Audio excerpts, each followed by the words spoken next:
बिस्मिल्लाहिर्रहमानिर्रहीम, अस्सलाम वालेकुम। मेरा नाम है डॉक्टर इमरान खान ज़ादा और आप देख रहे हैं मेडिकल एस्पायरेंट। स्टूडेंट, हम लोग अपनी फर्स्ट ईयर बायोलॉजी का जो 9 चैप्टर कंटिन्यू किए हुए हैं, जिसमें हम मुख्तलिफ़ किस्म के फाइलम और उनके कैरेक्टर डिस्कस कर रहे हैं। आज उसी सिलसिले में हम अपनी फर्स्ट ईयर बुक के 9 चैप्टर का जो अगला नेक्स्ट फाइलम डिस्कस करने वाले हैं वो है फाइलम एस्केलमेंथिस, मतलब जिसको हम फाइलम नीमाटोडा भी कहते हैं। ये हमारे इस चैप्टर का 4th फाइलम है। इससे पहले हम 3 फाइलम अपने मुकम्मल कर चुके हैं।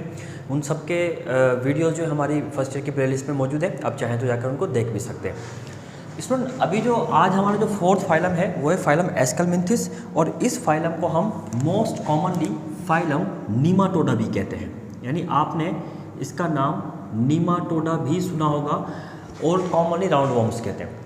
देखिए, नीमाटोडा इनको क्यों कहा जाता है? वैसे एस्केलमेंथिस जो फाइलम के एनिमल हैं इनको राउंड वॉर्म्स कहा जाता है, मतलब गोल कीड़े होते हैं। ये डायग्राम में आप देख सकते हैं, ये राउंड वॉर्म्स होते हैं। इनको नीमाटोड कहने की वजह क्या होती है? नीमाटोड कहने की वजह ये होती है कि अगर आप इस ऑर्गेनिज्म को देखें, ये एक राउंड वॉर्म बना हुआ है, ये इसका हेड है और ये इसकी टेल है। फॉर सपोज ये हेड है या टेल है, तो इन हेड और टेल को देखें, इनके बिल्कुल पॉइंटेड एंड्स हैं, मतलब इनके एंड्स बिल्कुल आगे से जाके टेपर्ड होते हुए ऐसे नोकीले से एंड बने हुए, वो इस तरीके से देखो, इनके पॉइंटेड एंड्स बने हुए ये सारे। ये पॉइंटेड एंड्स की वजह से इनको नीमाटोड कहा जाता है, the worms with pointed ends. तो इनके ये पॉइंटेड एंड होते हैं, इस वजह से इनको नीमाटोडा भी कहा जाता है। वैसे इनको एस्केलमेंथिस कहते हैं, मतलब राउंड वॉर्म्स कहलाते हैं।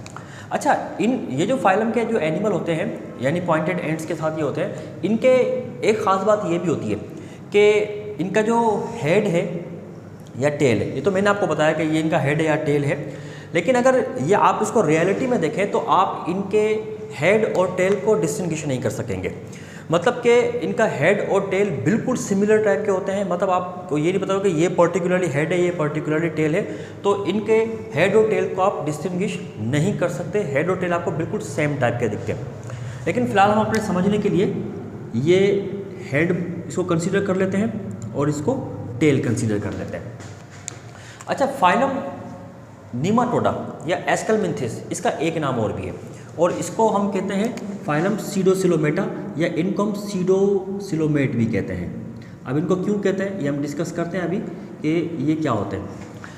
फाइलम नीमाटोडा के जो ऑर्गेनिज्म हैं, इनके बारे में कहा जाता है कि the most abundant organism on earth, और इवन यहाँ तक कहा जाता है कि दुनिया में जितने भी ऑर्गेनिजम्स पाए जाते हैं, स्पेशली एनिमल किंगडम के, उनके 80% पॉपुलेशन के एतबार से नीमाटोड्स होते हैं।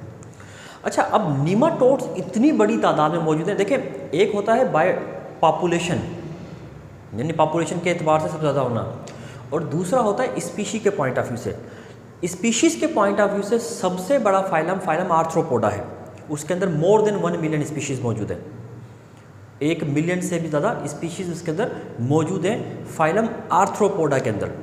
लेकिन इसमें 18-19 हज़ार स्पीशीज़ ही हैं, लेकिन पॉपुलेशन के एतबार से ये सबसे ज़्यादा दुनिया में पाए जाते हैं। इवन कहा जाता है कि एनिमल किंगडम में 80% जो है पॉपुलेशन जो है ना, वो इन्हीं जो है ना फाइलम के एनिमल्स की, मतलब राउंड वॉर्म्स की पॉपुलेशन इतनी ज़्यादा होती है। ये बहुत तेज़ी से प्रोपेगेट करते हैं और इनका रिप्रोडक्टिव पोटेंशियल हाई होने की वजह से बहुत ज़्यादा एग ले करते हैं, और उनसे बहुत बड़ी तादाद में ये अपने जो वॉर्म्स प्रोड्यूस करते हैं, और वो वॉर्म्स बहुत तेज़ी से ग्रो करते हैं। इवन इनमें कुछ वॉर्म्स के अंदर तो इतना तेज़ी से फास्ट ग्रोथ का मैकेनिज्म होता है कि ये चंद घंटों के अंदर ही पैदा भी होते हैं, चंद घंटों के अंदर ही ये अडल्ट भी हो जाते हैं, और इनकी पूरी लाइफ स्पान जो होती है वो 24 से या कुछ घंटों के ऊपर ही होती है। उसके बाद में एजिंग का प्रोसेस भी स्टार्ट हो जाता है। यही वजह होती है कि नीमाटोड्स के कुछ स्पीशीज़ को हम एजिंग के एक्सपेरिमेंट्स के लिए भी यूज़ करते हैं, क्योंकि ये बहुत तेज़ी से ग्रो कर रहे होते हैं। इस फाइलम के एनिमल्स की आप पॉपुलेशन या डाइवर्सिटी का इस बात से अंदाज़ा लगा सकते हैं कि इनका सबसे छोटा साइज़ ये माइक्रोस्कोपिक, यानी माइक्रोस्कोपिक नीमाटोड्स भी होते हैं, और बड़े से बड़ा जो लार्जेस्ट होता है वो 9 मीटर तक बड़ा भी एक नीमाटोड हो सकता है। तो अब 9 मीटर तक इतना बड़ा होना और सबसे छोटा माइक्रोस्कोपिक, तो इससे अंदाज़ा लगा सकते हैं कि नीमाटोड जो होते हैं ये कितना डाइवर्स ग्रुप है एनिमल्स का। इसके बाद नेक्स्ट जो सबसे इम्पोर्टेंट बात है वो ये कि ये किसी एक जगह पर, यानी मिसाल के तौर पे एक ह्यूमन है, ह्यूमन के अंदर जब ये अटैक करते हैं तो एक ह्यूमन के अंदर नीमाटोड्स की 50-50 तक, यानी 50 तक स्पीशीज़ मौजूद हो सकती हैं, और वो स्पीशी बहुत तेज़ी से अपनी पॉपुलेशन में इजाफा करती हैं। तो ये फाइलम निमाटोडा है। अब हम इसके कुछ जनरल कैरेक्टर डिस्कस करते हैं और देखते हैं कि जनरल कैरेक्टर, फिर इसके सिस्टम्स वगैरह स्टडी करेंगे कि इसमें कौन कौन सिस्टम कितने पाए जाते हैं। आप अपनी बुक में देख सकते हैं कि बिल्कुल छोटा सा एक फाइलम है, यानी ये इतना बड़ा फाइलम नहीं है, इसके सिस्टम भी ज़्यादा डिस्कस नहीं किए गए, तो बिल्कुल एक छोटा सा एक फाइलम है। तो हम इसको डिस्कस करना स्टार्ट करते हैं और देखते हैं कि इसमें क्या क्या चीज़ें मौजूद है। सबसे पहली चीज़ तो ये कि इस फाइलम के जो एनिमल हैं ये बायलेटरली सिमेट्रिकल होते हैं, बायलेटरली सिमेट्रिकल होते हैं। अच्छा, बायलेटरली सिमेट्रिकल एनिमल हम लोग एक लेक्चर पहले भी पढ़ चुके हैं, इसमें classification on the base of symmetry, उसमें बायलेटरली सिमेट्रिकल एनिमल्स का एक प्रॉपर कॉन्सेप्ट जो है ना वो बताया गया है। आप प्ले लिस्ट में हमारा जो फर्स्ट ईयर का जो ये लेक्चर होगा और इसका डिस्क्रिप्शन बॉक्स में आप लिंक भी देख सकते हैं, वो मौजूद होगा। तो बायलेटरली सिमेट्रिकल एनिमल का मतलब होता है कि ऐसे एनिमल जिनको सिर्फ एक मिड लाइन से अगर हम कट करें तो दो राइट और लेफ्ट आइडेंटिकल हाफ बन जाए, इसके अलावा कोई दूसरा प्लेन ऑफ सिमेट्री इसमें हो ही ना, ये बायलेटरली सिमेट्रिकल एनिमल्स कहलाते हैं। तो निमाटोड सारे बायलेटरली सिमेट्रिकल एनिमल होते हैं। इसके अलावा ये ट्रिप्लोब्लास्ट होते हैं। अभी ट्रिप्लोब्लास्ट क्या है, ये हम लोग एक और टॉपिक हमने डिस्कस किया था, वो था classification based on germ layer या टिश्यू लेयर की बेस पर क्लासिफिकेशन थी, ठीक है। वो भी हमारे पास लेक्चर मौजूद है नीचे, आप उसमें देख सकते हैं इस चीज़ को।